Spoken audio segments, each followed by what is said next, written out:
Hello, this is Anna Galetli, and we're going to be now going over part 2 of the endocrine system. So we're in Unit 12, so let's continue on with discussing those glands and hormones. All right, your obligatory notes slide. Memorize absolutely everything on this screen. It will be on the quiz or the final exam. Okay, let's start looking at the pictures. All right, so if you take your hand right now and you touch the front of your throat, and especially if you're a male, you should be able to find this point right here. It should be sticking out. That is the Adam's apple. All right, so that is your thyroid cartilage. Now come down a little bit lower, and onto either side, you will be able to palpate your thyroid gland. Okay, now if we flip it over to the posterior, you can't palpate this. Well, sort of you can, but it's really uncomfortable. On the posterior of the thyroid, there is another gland that's a completely separate gland, and that is the parathyroid glands.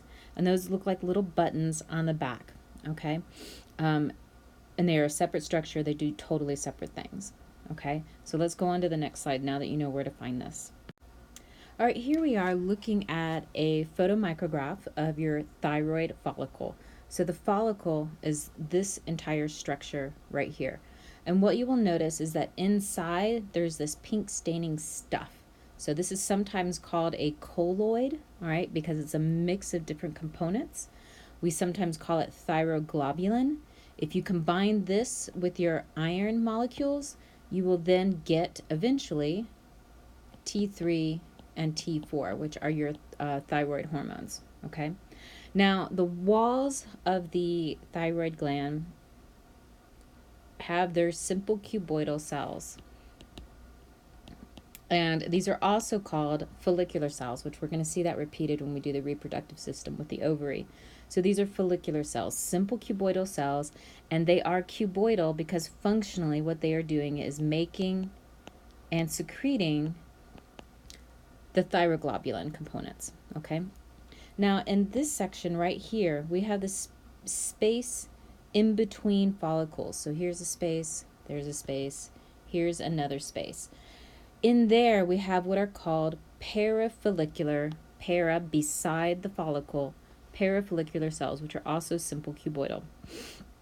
Okay, the follicular cells are doing basically the thyroglobulin. All right, you need to remember that.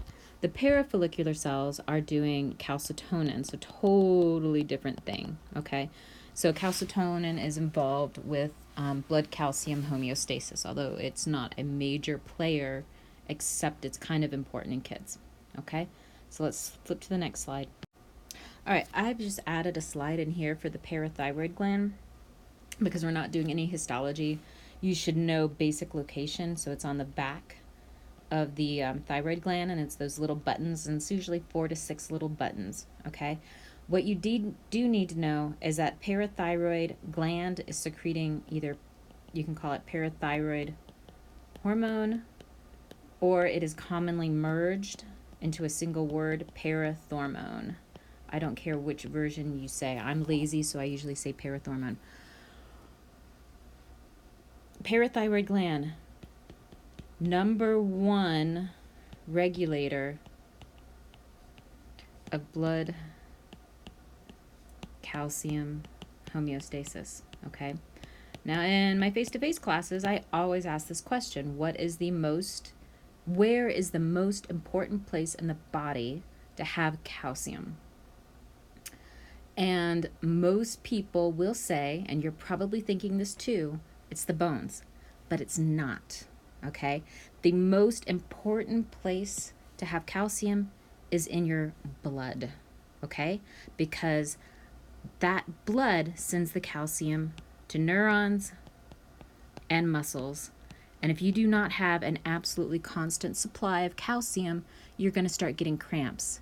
And then your neurons aren't going to start firing right. And then you're going to start experiencing pain. And then you're going to die an absolutely miserable, horrific death. Okay? So the most important place to have calcium is in your blood because of the high need for calcium in your muscles and neurons. Okay? So when your blood calcium is low, all right, so we're looking at a really nice negative feedback mechanism here. So when this is low, that is going to go to the parathyroid, and that's going to increase parathormone secretion. Parathormone, the first two things it does, let's change color. One, increase kidney resorption of calcium. Okay. And two, increase intestinal absorption of calcium. Okay, so I guess I should write the calcium there so you don't forget it. The third thing it does, and this takes longer, so if you fix the problem, you don't do this, okay? If the problem is not fixed by these two, you will then go to this, and that is to increase osteoclastic activity in bones, which removes the calcium from the bones and puts it into the blood. Okay? Memorize that. It will definitely be a potential question on your final exam, depending on which of three in that particular category you get. Okay? So really high probability you're going to get that question on the final exam and on your quizzes this week. All right, here are your note slides for the adrenal gland. All right, so what we're going to talk about is how you've got the cortex versus the medulla. I want you to remember that the cortex is epithelium and the medulla is neural tissue, so it's neurons, okay? You've got these three zones. I'm not going to ask you to identify the zones on a histology slide. I want you to be able to distinguish cortex and medulla, but I do want you to know this information and know that it's on there. You definitely need to memorize aldosterone and cortisone. And I don't care if you call it cortisone or cortisol or hydrocortisone. Go with cortisone or cortisol. I think most of my quiz questions, the auto grader takes cortisol. All right, so that's the spelling if you want the auto grader to make you do it better, okay? And then the zona reticularis is androgens, okay? But notice that this quantity of androgens is not super important in the adult because we produce our androgens in our ovaries or testes. But it is kind of important in prepubescence and also postmenopausal. All right, next slide. All right, here's the stuff to memorize about the medulla. So remember, neurons. It's made out of neurons. Okay, so it's part of your autonomic nervous system. You should be remembering this from A&PII because at the end of A&PII in the lecture course, we went over the structure of the autonomic nervous system with the parasympathetic and the sympathetic innervation, and how the sympathetic innervation, it had one pathway that went to the adrenal gland, specifically the medulla. So this should be review. All right, and this is, of course, fight or flight response. You need to memorize your epinephrine and the basic functions of what they do. Okay? All right, so again, with your adrenal gland, if you look at this picture over here, what you will see is the epithelial tissue is right there. That's your cortex. And then this is all neural tissue, and that is your medulla. Okay?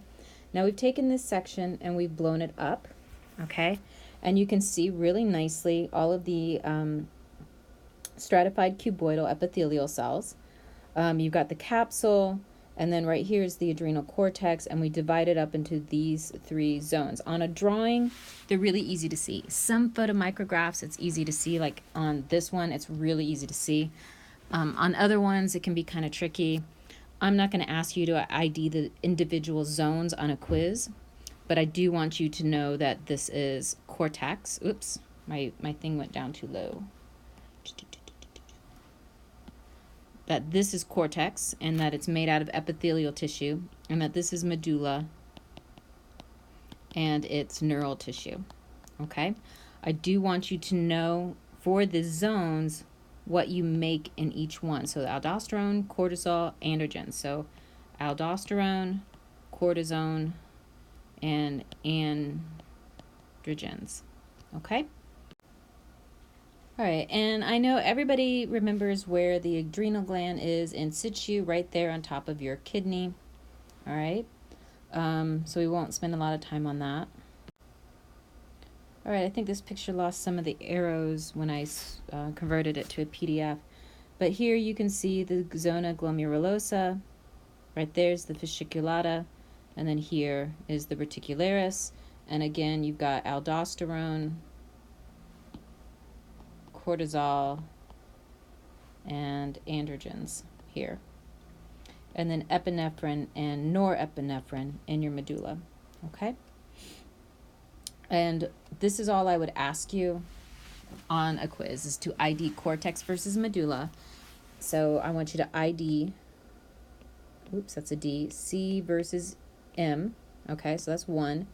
And 2, I might ask you for an example of a hormone made in cortex or medulla. Okay, so make sure you know that.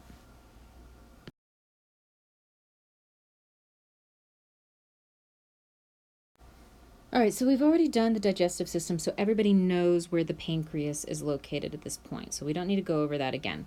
We've also looked at the histology a little bit with the digestive system, so we don't need to spend a whole lot of time on this. Everyone's familiar with the acinar cells versus the islet of Langerhans, right? Okay, and you know how they stain differently, how to recognize them. Now we're going to throw in a little bit more. We have glucagon cells that stain red. So here's some, there. Maybe I should have done them in red instead of blue. Oh, that's black. I grabbed the wrong thing. There's red. There, now I've made them redder. Okay? Then you have blue staining, and of course I switched the colors. That's so dumb of me. Right here, so ours actually look more purple, but anyway, those are the glucagon, the insulin cells. So blue and insulin go together, glucagon and red go together. Okay, so you need to know those, and you need to know what insulin and glucagon does to blood sugar levels and when you start secrete. It's how the negative feedback mechanism works. You'll do more of that in lecture class, but you should memorize the very basics for here. All right, we are not going to spend a lot of time on the thymus gland. It gets very short shrift in this course. I want you to tap your sternum, all right? Where you're tapping your sternum, if you ripped that off, underneath it, you would find your thymus gland, provided you're not as old as me. My thymus gland is probably only kind of like about that much left. And then all the rest of this has atrophied away, okay? When you're in your 20s, you probably have most of it, and then it begins to atrophy quite a bit. The atrophy starts in puberty, okay? Here we've got an infant, and you can see the shape of the thymus. It's very noticeable right there. Thymus is very important in developing the immune system in children, all right? We don't really know why it starts to atrophy at puberty in adults, because honestly, if we could retain it, adults would also have better immune function for specific immunity, okay? And that is an area of research where they're trying to figure out how to prevent the atrophy, or how to make it kind of come back, or how to supplement its function. All right, let's go to the last slide. And our last slide are the gonads. That's it, okay? That's all you need to memorize on that, because in the next unit we're going to be doing the reproductive system. Actually, this week, most of the time we will be doing endocrine and male reproductive system at the same time, with a few exceptions. So you're probably actually going to start looking at this in the next set of video lectures. And then we'll do the ovaries the following week. All right, just realize that that might vary depending on whether you do an 8, 12, or 15-week course, and whether there are any bizarre holidays or cancellations. All right, so that is the end of the endocrine system, and if you've got the motivation right now, you can go on to Unit 13 and start looking at the male reproductive system, or start working on your endocrine system lab manual. All right.